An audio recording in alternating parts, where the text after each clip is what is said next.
Voyons la situation dans l'Église. Qu'est-il arrivé ces dernières années? Toutes sortes d'hérésies sont glissées dans l'œuvre de Dieu. La tromperie des esprits mauvais s'est grandement accrue. Et l'Église est devenue plus mondaine que jamais.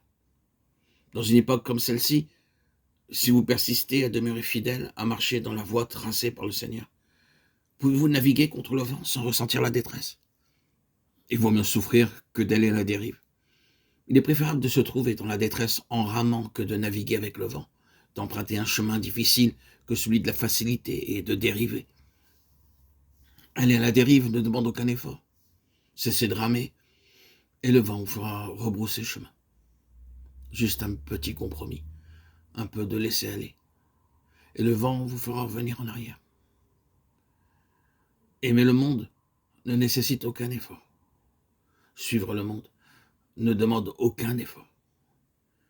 Mais demeurer fidèle au Seigneur est le meilleur moyen de rencontrer le vent contraire et de bientôt ressentir de la difficulté en ramant.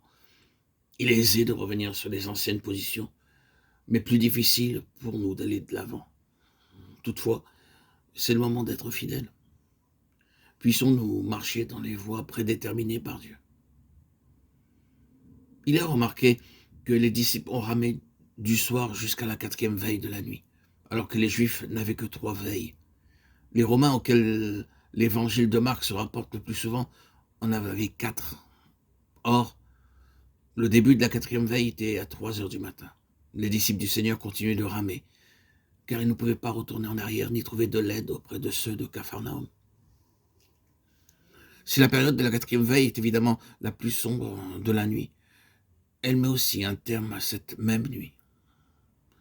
Or, c'est précisément à cette période que nous faisons référence. Je comprends très bien que nous ayons tous des tentations, des épreuves.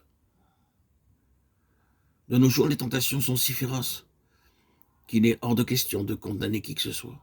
Cependant, le plus grand péril aujourd'hui, c'est de se refroidir un tant soit peu, de faire quelques compromis ou de faire une petite sieste, car nous sommes réellement fatigués. Au début, il y avait de la force pour tenir ferme, car l'amour nous pressait. Mais cette période intermédiaire dure depuis si longtemps et la lutte est devenue si difficile qu'il est facile de se refroidir.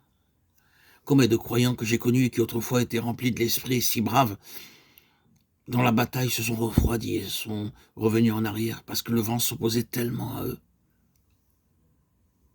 Un jour, un frère faisait remarquer qu'il voyait, après une quinzaine d'années de service, de moins en moins de personnes zélées dans l'œuvre du Seigneur.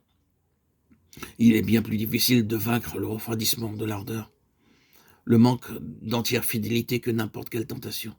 Vaincre le péché est une chose possible. Ne pas se refroidir après s'être lassé en naviguant sans cesse contre le vent est presque impossible.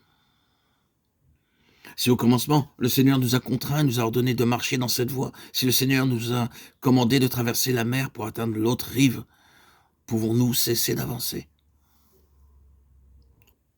Prenons garde, même si nous arrêtons tout simplement, le courant et le vent peuvent nous emporter loin, loin du Seigneur. Souffrons donc au lieu de dériver.